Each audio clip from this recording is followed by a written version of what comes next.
Hey guys, welcome to another episode of On the Block with Mem and Pete. In this episode, we're going to be discussing a lot of the positive news articles from 2018 when it comes to cryptocurrencies. Yeah, so there's already a lot of FUD going around with the market the way it is. So we thought we'd just spice things up and give you guys the top 10 news of 2018 for cryptocurrency. Stay tuned.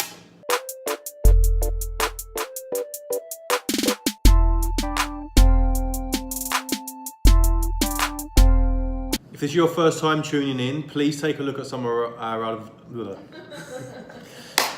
If this is your first time tuning in, please take a look at some of our other videos. We discuss a lot of the crypto topics and have interviews with a lot of influencers in the space. So please consider subscribing. Yes, and with that, let's get started. Number 10 on the list of top 10. This is in no particular order. We just decided to go this way. So number 10 is the Walmart and IBM using blockchain technology. So what does it mean? So for all of these, we're gonna do three things. What does it mean? Is it necessary? And we'll provide an example or talk about why it's important. So with Walmart, what does it mean? So right now, Walmart has put out a report asking all of its suppliers to use blockchain technology so that they know exactly where all of their food is coming from. Now, is this necessary? I think it is necessary, especially because of the recent thing they had with the lettuce, the romaine lettuce. That was it, E. coli. The E. coli in romaine lettuce. It was all over North America for the better part of a few months in 2018. So things like that will probably be more limited because exactly where the food is coming from. It's all tracked on the blockchain. And they're using IBM's technology. So IBM has been working on blockchain tech for a while now. And they're going to be using that technology, and they've asked all of their suppliers to use that tech as well so that they can see exactly where all of the food is coming from. And it's going to start with leafy greens, as they call it. So things like kale, romaine lettuce. That's the extent of my knowledge for leafy greens. Yeah, man. I mean, this has happened a few times with other companies like Costco. There was like recalls on certain fruits and stuff like. Yeah. So I think it's necessary. Like, not only do the companies need to know where the food is coming from and where, like, trace it back to its origins. I think like the consumers should know that as well. That it should be transparent. So I think that it's a big step forward. And it's now doable with blockchain. Like before, I don't think it was possible. No, right? Definitely not. I think blockchain is going to have a big dent in the supply chain industry. I think it makes it definitely makes it more transparent, but also makes it a little bit faster in the way things are done. So it increases efficiency, and where there's increase of efficiency, there's always cost savings. So big companies like Walmart that kind of understand that, they're going to be sued or whatever for E. coli, they're thinking, let's be proactive and let's just start implementing some blockchain technologies. But I mean, obviously they don't have their own coin or anything like that, but this is just a good piece of news for mass adoption. Yeah. Blockchains LLC, the blockchain city. Yeah. What does it mean? Well, we have a video on this that we'll link, and actually you can see it right up here. We believe that what it means is it's going to set a precedent and set an example for the future, and maybe it might be the first of many blockchain cities or cities that are focused on blockchain technologies. So I think one of the really important things that they're doing is they're creating custodial services, which will really help with adoption and allowing institutions to invest into Bitcoin, amongst other things. Well, what else are they doing in the city? So just to give you guys a recap of what this is a city that they're building outside of Reno in Nevada. And basically they said that they're gonna do everything from the ground up. Right now it's just a desert, much like Vegas was back in, I don't know, the 40s, 50s, whatever. Now they're gonna build this whole thing out, and everything is gonna be used, everything that's used in there. So they've said 3 pillars are what they're focusing on. So they're under the mindset that esports is going to be bigger than regular sports. So their complexes, those arenas they're going to be building is going to be focused on esports.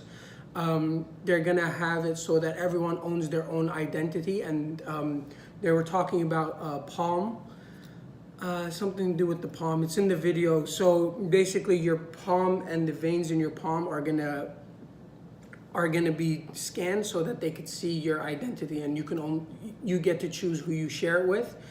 And finally, I guess the whole understanding of the actual building of the complexes is going to be done with a lot of the 3D technology.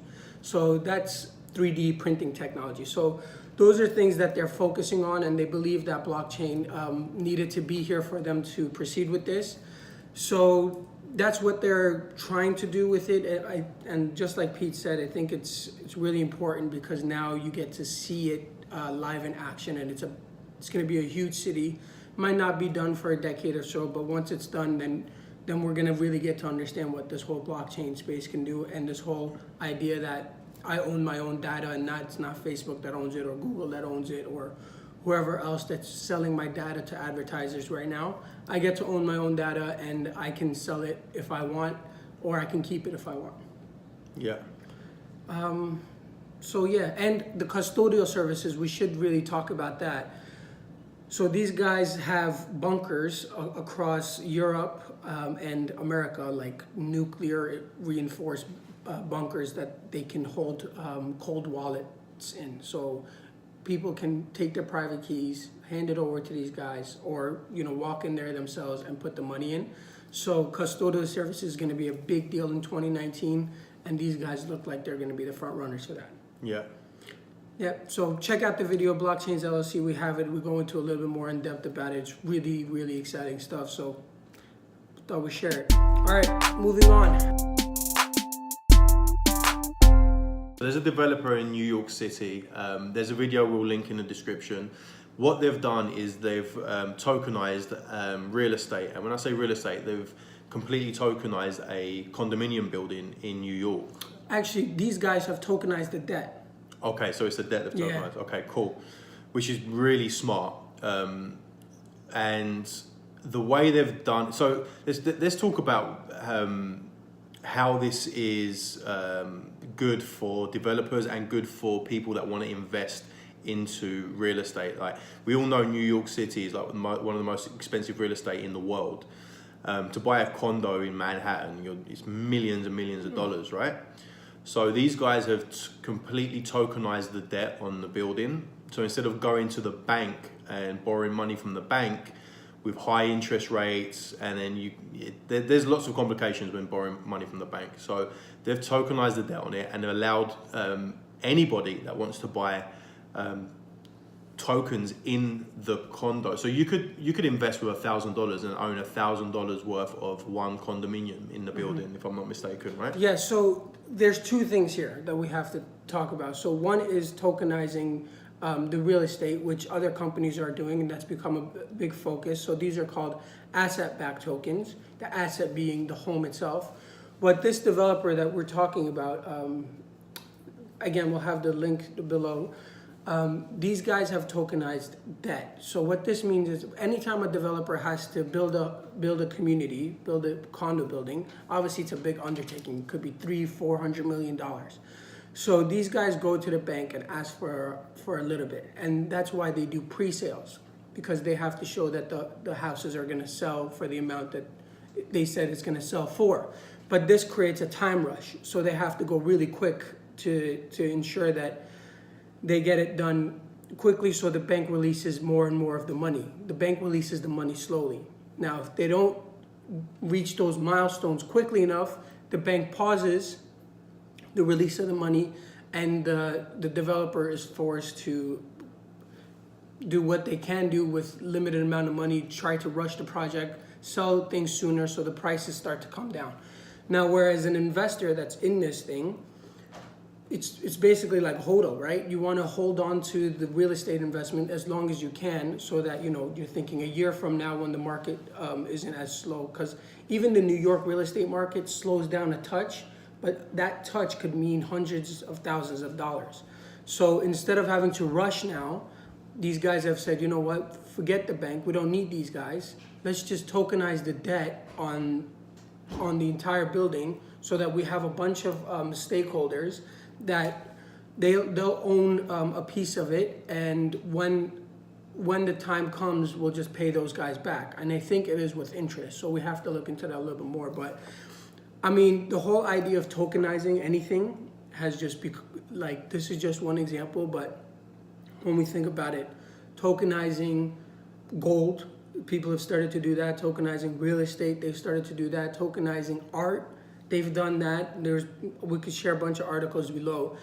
The whole idea of tokenizing the world, I think it's here to stay, because if you have a security-backed token, it's just easy to transfer those things, right? Once it becomes easy to transfer, it's easily tracked who owns it, and everyone agrees that that person owns it, and then they've transferred it to the other person.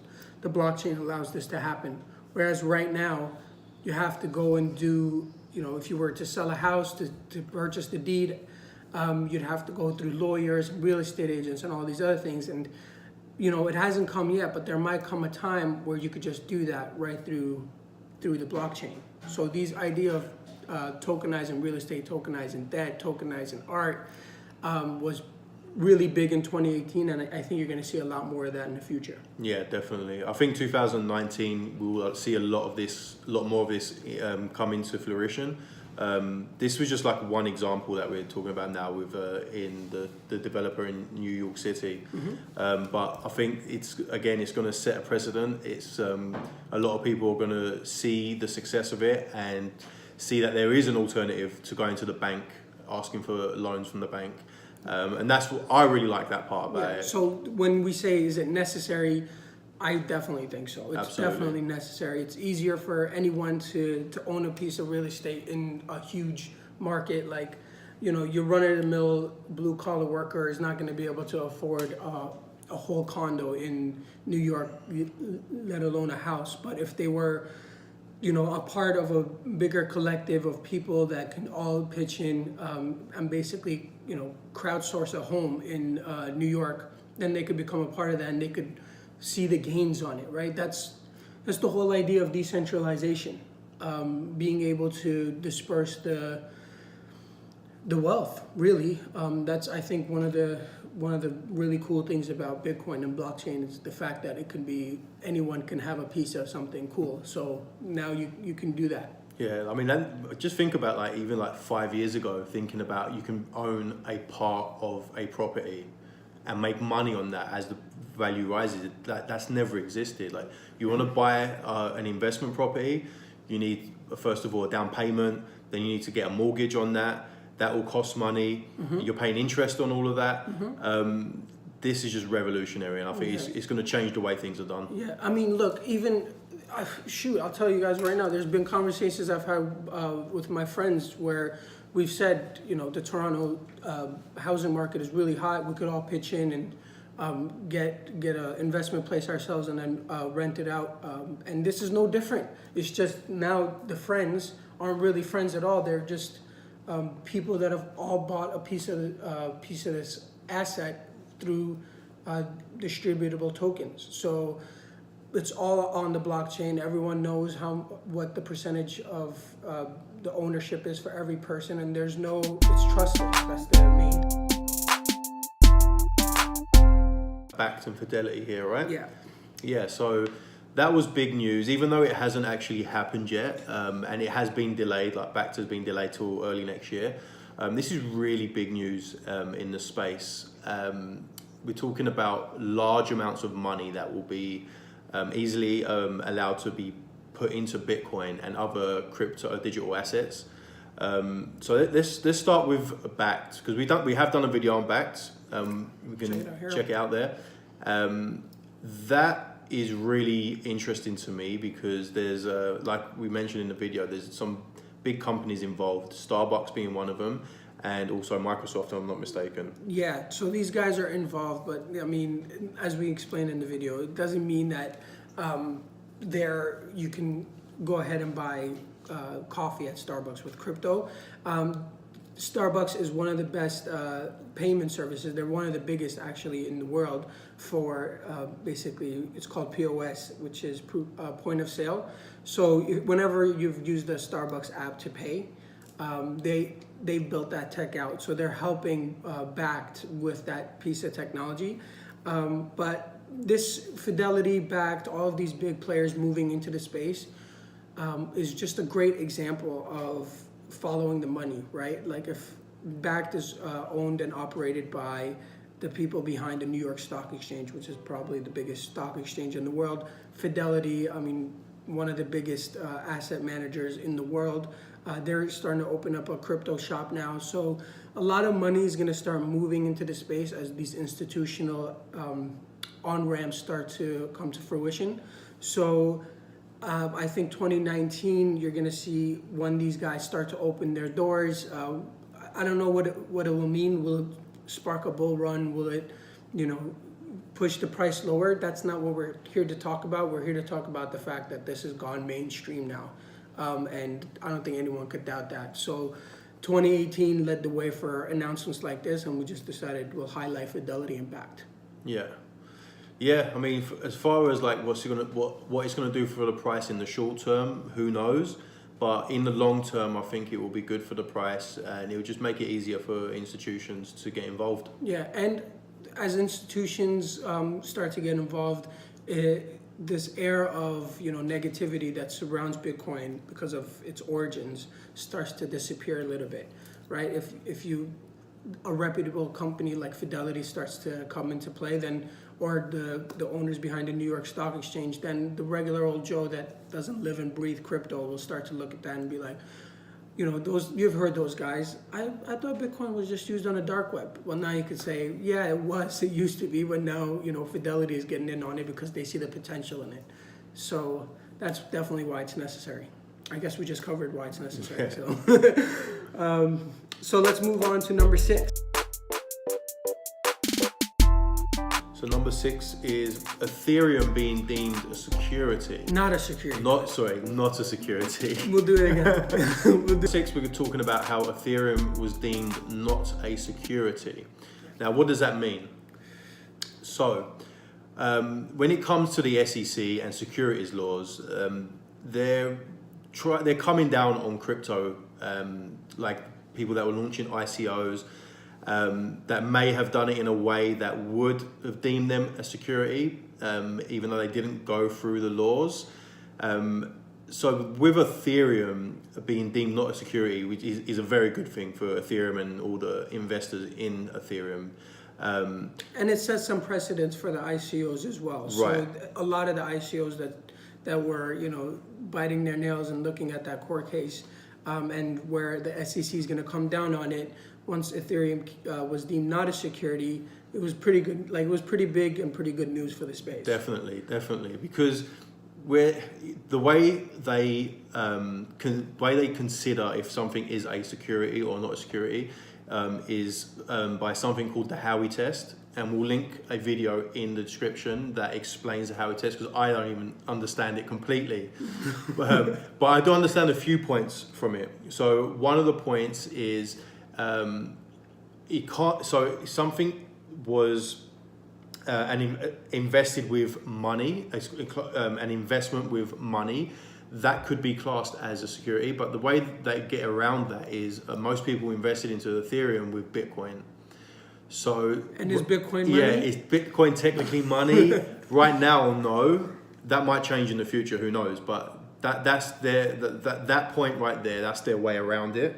Another point of the Howey test is, did you invest into this? Were they taking investment with an expectation to profit? So for that investment to go up in value? And come on, who's buying crypto right now for the utility? Not many people. I'd say like 95% of people are buying crypto because they want to make a return on their investment. But with Ethereum, they can turn around and say, well, no, actually, people were investing in Ethereum because they wanted to use our network and our services. So people were buying Ethereum to use the services and use the network. So that's their kind of their way around. Yeah, and I mean, I guess they can't really prove otherwise. Yeah, I mean, like Pete said, we'll have the link to the Howey test. It gets pretty, sticky and stuff like that. So we don't know why it wasn't deemed a security, but it was good news for this space, so we thought we'd share it here. But is it necessary that the SEC? I guess the question is it necessary the SEC step in? What are your thoughts? Yeah, I think they should have some involvement, because there are a lot of ICOs that have failed. They collected a lot of money and either ran off with the money or spent it or just kept it in Ethereum, and now Ethereum went from $1,200 to $90 and they don't have enough money to finish their project. So I think stuff like that needs to stop. Like there has to be some kind of regulation and to stop investors from getting screwed. Like, as an investor, you have to be careful. All of this stuff is risky. This is all speculative, even Bitcoin, like let alone the other cryptos that we have, right? So as an investor, you really need to understand the risks that are involved investing into cryptocurrency. But at the same time, if there are ICOs and people that are doing shady stuff, I think they should be held accountable for their actions. I'm not saying that Ethereum did anything shady. I mean, they're probably one of the most stand-up altcoins there are. But I do think the SEC need to step in, and people that have screwed over investors and just ran off with the money need to be held accountable for 100%. Cool. Yeah, so that's the Ethereum one. So you know what? This whole thing about should the SEC step in and should they not step in yet? Is it necessary? Is it not necessary? There's a lot of different ideas and opinions on that. And maybe we'll do a separate video discussing that in its entirety. But for the time being, that was number 6, Ethereum deemed not a security. Good news for the space.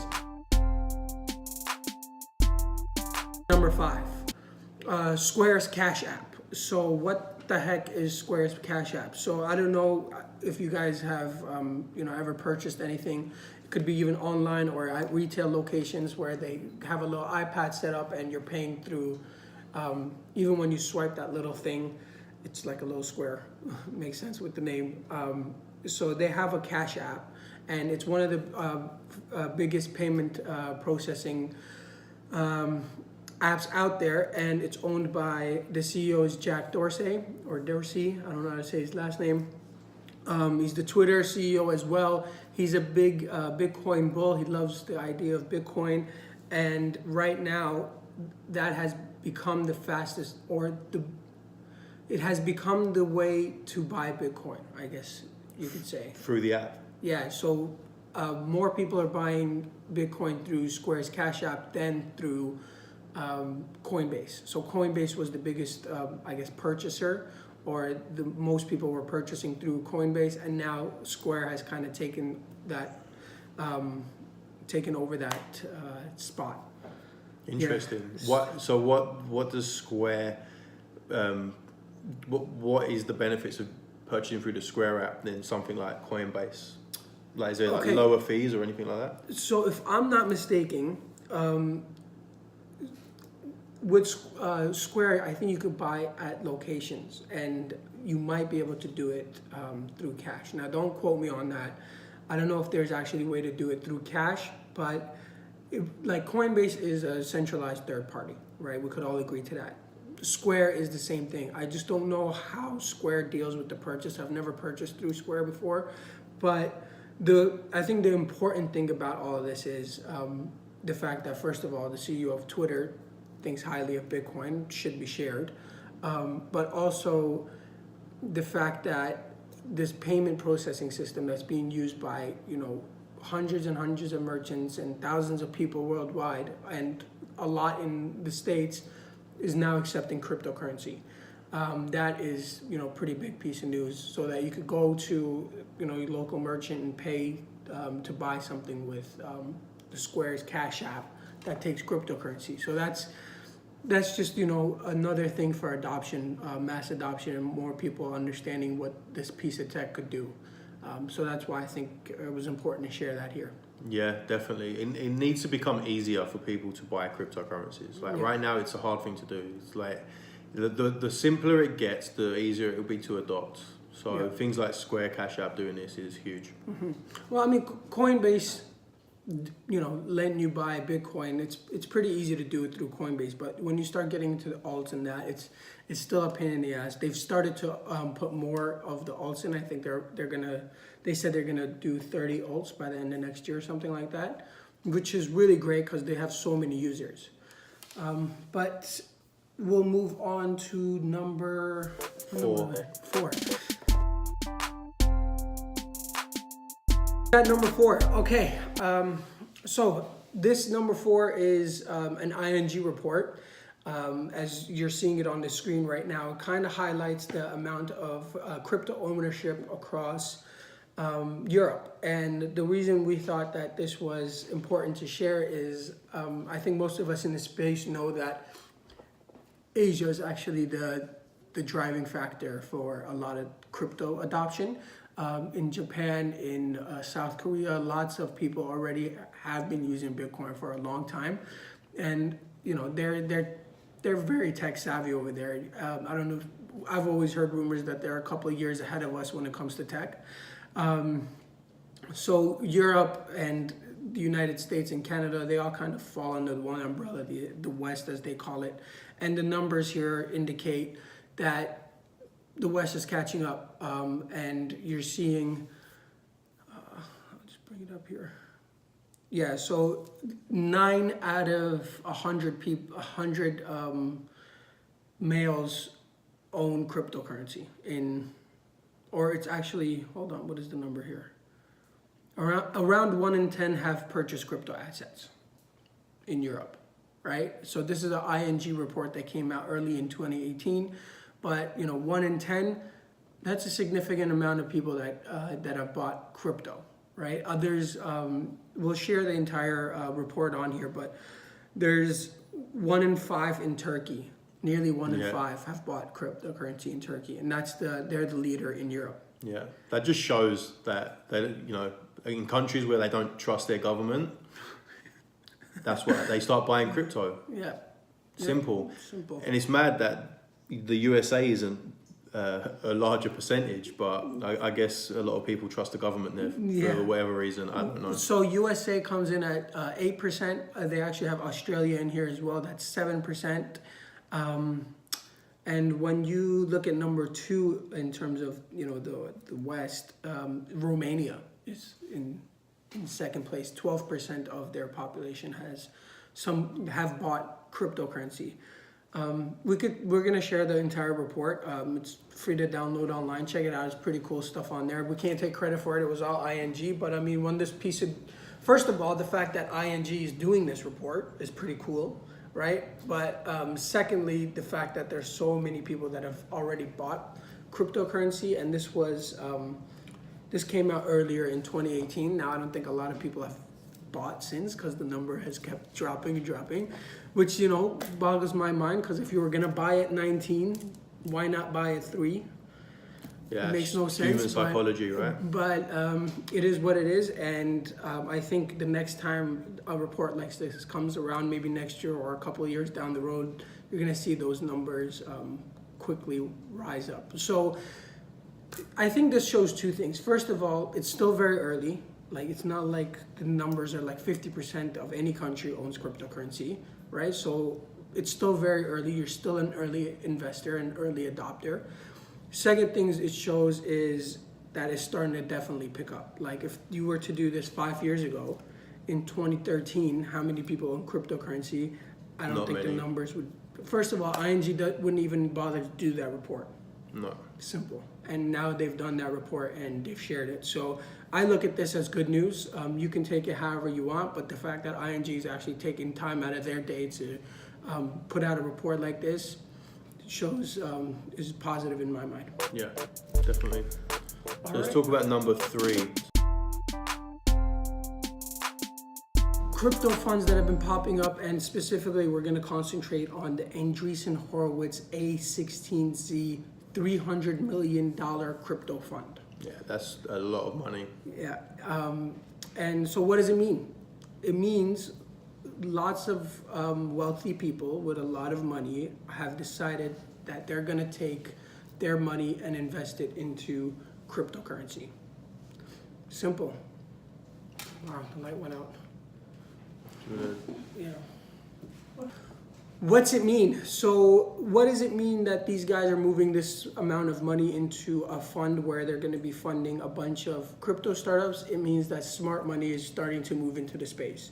And you could check out our video here about other smart money that's moved into the space.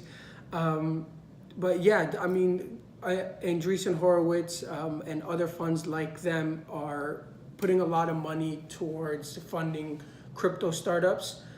So we think that it's going to be a big deal when these companies start to actually do what they've promised on. And if anyone is going to get them to that stage, it's the same guys that have backed, Uber, Facebook, Twitter, right? And once those guys were starting out, no one was, throwing millions and millions of dollars at them, but Andreessen Horowitz was, and he took that chance and he made it so that, or they took that chance and they made it so that they can make these guys successful.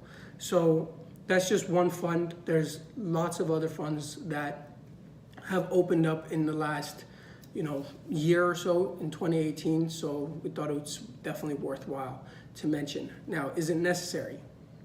I believe so, yeah. It's not enough for just retail investors to invest. I mean, it's not just about investing into the actual digital assets themselves. The companies behind them and these startups need investment to carry on producing good products. And they need these funds, they need big money to get invested. So yeah, I think absolutely it's necessary for these funds to be getting involved. So number 2 on the list is ICO investing in 2018. And despite what you might think, a lot of money was raised for ICOs in 2018. Actually, more money that was raised this year than last year in 2017. Yeah. So that's really interesting. I mean, despite the market conditions, the prices have been going down on all digital assets, but there's a lot of big ICO projects. I mean, there's a lot of crap out there too, don't get me wrong, but there's some really good ICO projects that a lot of money has been put into, and the investors will reap the benefits in the upcoming years. Mm-hmm. Yeah. So I mean, let's not get it twisted. The early part of this year, ICO investing, there was a lot going in. It's slowed down now that the markets have gone like really, really, really far down. But still, I still see it as a piece of good news. I think in 2019, you're going to see this figure drop significantly. But for the time being, in 2018, ICOs raised more money than they did in 2017. And you can pop the charts up now so you could kind of see them side by side. But we'll also have links to this at the bottom. what does it mean? Yeah, so that's, I mean, I don't know what it means. Like, does it mean that it's a good thing for the space? Maybe, depending on what the projects will bring. There's a lot of Bitcoin maximalists that would say, Bitcoin should be the only coin, but I think we're going to come to a place where you're going to see more than just Bitcoin survive. So if it's one of these ICOs that are, funded well, that are managed well, that are run well, they're going to do pretty good. Yeah, I'm on the fence when it comes to this stuff. I would consider myself kind of a Bitcoin maximalist, but at the same time I'm realistic, and I do believe that there are other players in this space that have a part to play. But for the most, these ICOs are just fundraising, and they are taking away from Bitcoin. When I say they're taking away from it, the money that is in Bitcoin or should be in Bitcoin is being dispersed to these other coins or ICOs.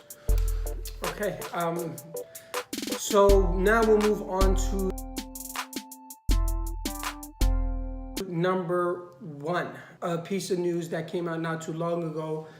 Joseph Lubin, who said forget price, Ethereum adoption is growing rapidly. So here's another piece of news that talks about adoption. So we'll have a link to the article here as well. But there are three main things that Ethereum is kind of based on, and it's often called TIM by the community. It's Truffle, Infura, and MetaMask. Most of you guys already know what MetaMask is. It's the way for you to access your, or it's one of the easier ways to access your My Ether wallet account. MetaMask is the little Google Chrome extension.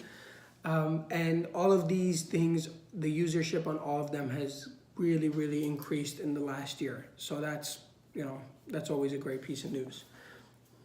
Yeah. I mean, Ethereum have got a lot of things in the works. They've got their update coming next year, so we'll see how that goes. I think they're going to try and switch from proof of work to proof of stake, which in my opinion is a bad move, but hey, it might work. We'll see what happens. I'm looking forward to seeing the outcome of that. Yeah, so I mean, so what does it mean? It means that people are using Ethereum. Really, I mean, when you think about the amounts of wallets that have been opened up with MetaMask and the nodes that have been dispersed across the globe, and the technology that they're using, Truffle and Infura, all of those things, when they start to look at exactly what the numbers are when it comes to that, Ethereum is being used now more than ever. So when you start thinking about that, then you start to see that a lot of good things come from it. So we hope that you guys enjoyed this video. The lighting and everything else, we tried to do the best that we can. We just kind of ordered some lights and we're still getting accustomed to them. I guess we have to charge them a little bit more. But other than that, that's it for the video. If you have any other piece of news or anything that you want to discuss, leave us a comment below. We're definitely checking those all the time. But other than that, make sure you subscribe and smash the thumbs up button. Yeah, thanks a lot, guys. Appreciate it. Cheers.